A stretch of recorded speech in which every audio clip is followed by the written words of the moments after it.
Gaza would be initially governed by a temporary transitional committee of Palestinian technocrats, supervised by a board of peace headed and chaired by Trump and involving former UK Prime Minister Tony Blair. You know, we're going to ignore the Tony Blair part for now. Conspiracy theories are dangerous. Information is the oxygen of a democracy. With Republicans, with progressives, with libertarians, because this is not about right and left, this is about right and wrong. It's so sacred we can't talk. Our security is at stake.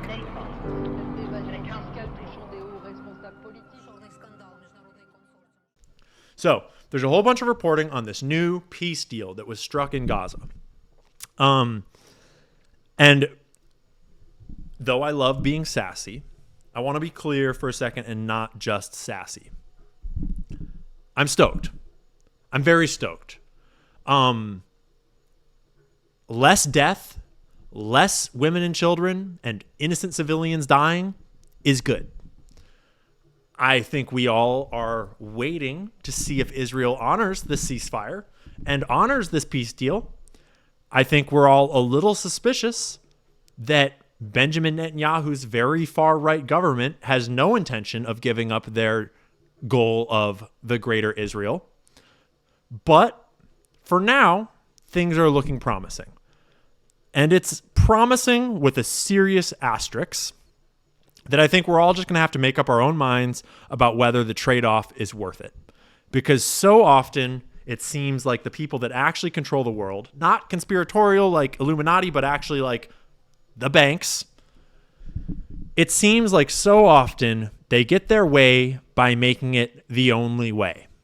By making it every way, every possible way leads to them winning because they are every side of an issue. And once again, we're seeing the signs that they just might be every side of this issue too. So, what we know about the Gaza ceasefire agreement. I've got the BBC pulled up. I've also got, AP, Newsweek. Basically, all the reporting right now, at least from mainstream media, is pretty much all the same article. And it's all pretty light on facts. As is understandable because there's not a lot going on yet. Oh, hey, Gigi, how'd it go? Do you have a good dinner? Good dinner? Yeah? Here, let me close the door for a second, guys.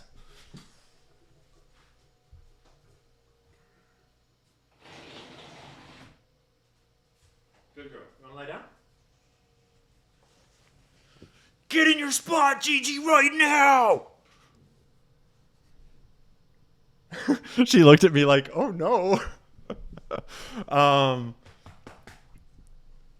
Okay. What we know about the Gaza ceasefire agreement. After days of negotiation, U.S. President Donald Trump announced this week that Israel and Hamas have agreed to the first phase of his peace plan for Gaza. The Israeli military says that a ceasefire in the Palestinian territory took effect at 12 o'clock local time on Friday, today. Kind of yesterday, if you live in America, though. And that it has begun to withdraw from parts of the Strip. The first phase of Trump's plan is expected to see the release of all 20 living Israeli hostages in exchange for around 250 Palestinian prisoners and 1,700 detainees from Gaza. Increased amounts of aid will also enter the Strip. Negotiations are then expected to follow over the details of the latter phases, and it's these latter phases that we're really curious about. But first, let's just highlight the numbers disparity there, that we're releasing 20 Israeli hostages, unfortunately, because that is all that are still alive in the Strip. And I do mean that that's a tragedy. It's a real shame that there's loss of life ever. Israeli citizens, Palestinians, anyone. And I want to remind us all that those Israelis were not combatants. They were just innocent people that were caught up in that and that were taken hostage, and that is a tragedy. Regardless of how they were treated, regardless of what happened, that sucks.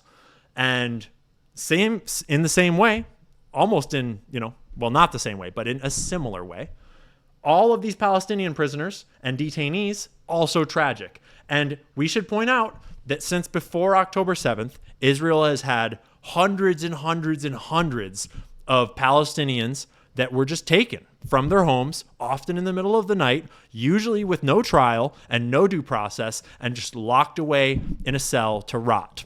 And often they're never heard from again. Often they are raped. Often, I hope I'm not demonetizing my stream by speaking candidly about that. I don't really know the rules yet. But I just want to point out that there's a shitload of Palestinians in Israeli jails, most of which were not combatants. Okay? But moving on, what is up with the latter phases? Because I think we're all a little suspicious and a little curious what the plan really is and if it's really going to hold. And there are phases to the withdrawal. The Israeli military is pulling back in stages. There is footage of tanks firing on Palestinians that are trying to go back to their homes after the ceasefire is supposed to be in effect, apparently. That's awkward. It's expected. I don't think it constitutes a failure of the plan already, but it sucks. Don't do that, Israel. Take your bloodthirst home. Go play some video games. Go crash out on Twitter. But the thing that I am most interested in, the angle that is most suspicious to me, is getting mentioned in basically every article in a very subtle and short way that would be easy to miss. I had it highlighted just a second ago, and it's right here. Gaza would be initially governed by a temporary transitional committee of Palestinian technocrats, supervised by a board of peace headed and chaired by Trump and involving former UK Prime Minister Tony Blair. You know, we're going to ignore the Tony Blair part for now.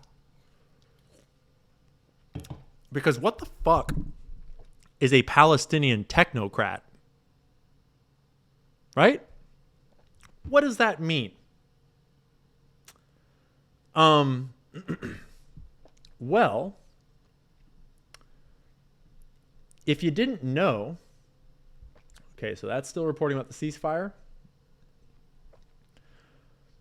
If you didn't know, the West Bank has actually been undergoing a bit of a change for the last year. And around March, I believe it was, of last year, 2024, they brought in a new government and restructured their government down from 26 ministers to 23 ministers. And a majority of them are technocrats. The word technocrat is a little bit new in the lexicon out here. Sorry, I realize that you guys can't quite see what's going on there. I'll slide it over for you.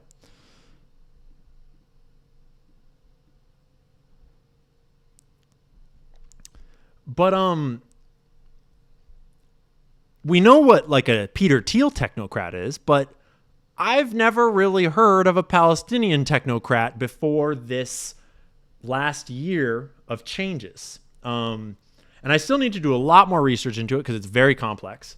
But if you're not aware, these are mostly people that were educated at high-level schools outside of Gaza and outside of the West Bank as well, obviously, Western universities that mostly have links to banks. Is it mentioned in that article? Is it mentioned in this article? Mahmoud Abbas, appoints former World Bank economist, longtime ally, as next Palestinian Authority prime minister. Mohammed Mustafa will head... Here, let me actually spend a second to shrink this down for you so you can actually read it.